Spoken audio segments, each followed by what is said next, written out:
Tamil Senior, May 1979. Get ready. 10 seconds. 5 seconds. Start. நண்பர்களே, இன்று உங்கள் அனைவரையும் சந்திப்பதில் நான் மிகுந்த மகிழ்ச்சி அடைகிறேன். நான் ஆளுநராக பதவியேற்ற பிறகு அரசியல் கட்சி தலைவர்கள் அடங்கிய கூட்டத்தில் கலந்து கொண்டு உரையாடுவதற்கான வாய்ப்பு இப்பொழுது எனக்கு கிடைத்திருக்கிறது. இந்த கூட்டத்தில் தேர்தல் நடத்தை விதிமுறைகளை குறித்து நாம் ஆலோசனை செய்ய இருக்கிறோம். நடைபெற இருக்கின்ற சட்டசபை தேர்தலுக்கான தேர்தல் ஆணைக்குழு நடத்தை விதிமுறைகளை வெளியிட்டிருக்கிறது. நீங்கள் இங்கு வருகை தந்திருக்கின்ற காரணத்தினாலேயே அந்த விதிமுறைகளை பின்பற்றுவதற்கு அனைவரும் ஒப்புக்கொண்டு விட்டீர்கள் என்பது தெளிவாக தெரிகிறது. சமீபத்தில் நாடாளுமன்ற தேர்தல்கள் நடந்து முடிந்திருக்கின்றன. அப்பொழுது இதே நடத்தை விதிமுறைகளை நீங்கள் அனைவரும் ஏற்றுக்கொண்டு அவற்றை முழுவதும் பின்பற்றி நடந்து கொண்டீர்கள்.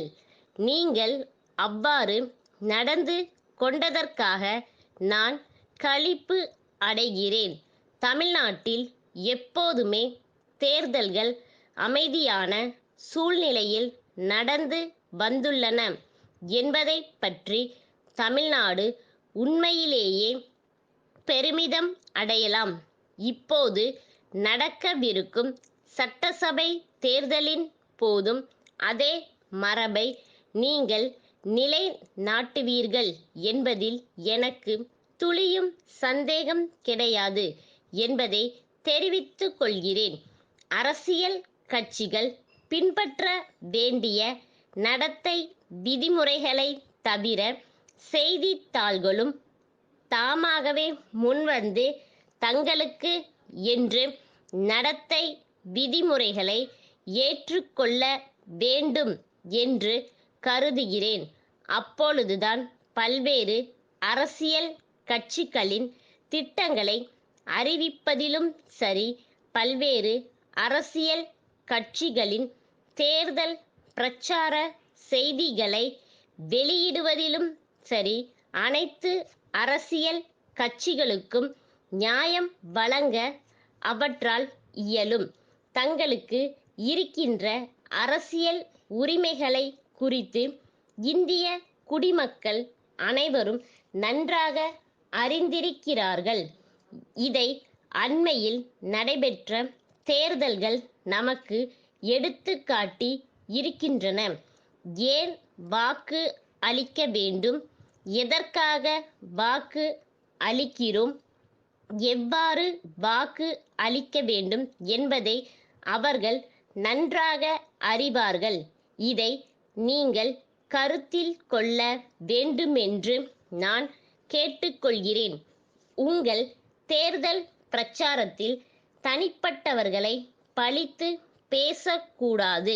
மேலும் வகுப்புவாத உணர்ச்சிகளையோ மொழி பற்றையோ வட்டார பற்றையோ தூண்டிவிடும் வகையில் பேசுவதும் கூடாது. தேர்தல் பணிகளில் ஈடுபடும்போது சில தேர்தல் வாக்குறுதிகளை நீங்கள் அளிப்பது இயல்புதான்.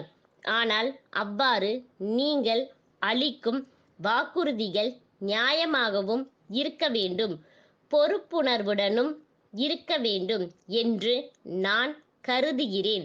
நிறைவேற்ற இயலாத வாக்குறுதிகளை தேர்தல் காலத்தில் நாம் பெரும்பாலும் வாரி வழங்குகின்றோம். அவற்றை நாம் நிறைவேற்ற முடியாத போது மக்கள் பெருத்த ஏமாற்றம் அடைகின்றனர். அதன் காரணமாக அவர்கள் தாங்கள் ஏமாற்றப்பட்டதாக கருதுகிறார்கள். அதன் விளைவாக மக்கள் ஜனநாயக நடைமுறைகளில் நம்பிக்கை இழந்துவிடவும் கூடும் என்பதை இச்சமயத்தில் தங்கள் கவனத்திற்கு கொண்டுவர விரும்புகிறேன். மாயவரம் புகைவண்டி நிலைய சாலையிலுள்ள தாமோதரனிடமிருந்து தஞ்சாவூர் நாதன் சகோதரர்களுக்கு 8 பிப்ரவரி 1971 தேதியிட்ட கடிதம். அன்புடையீர், தங்கள் கடிதம் கிடைத்தது. என்னுடைய வீட்டிலும் என்னுடைய கடையிலும் மின்சார விளக்குகளை பொருத்துவதற்கு தேவையான பொருட்களின் விவரங்களை அனுப்பி இருப்பதற்காக நான் நன்றி தெரிவித்துக் கொள்கிறேன். என்னுடைய கடையில் கூடிய விரைவில் மின்சார விளக்குகளை பொருத்த வேண்டுமென்று விரும்புகிறேன். கடைக்கு சாதாரண மின் விளக்குகளை பொருத்தினால் போதுமானது. ஆனால் என்னுடைய வீட்டிற்கு விளக்குகளை போடும் பொழுது அலங்கார விளக்குகளை போட வேண்டுமென்று விரும்புகிறேன். எனவே தாங்கள் தங்கள் பிரதிநிதியை உடனடியாக அனுப்புமாறு கேட்டுக் கொள்கிறேன்.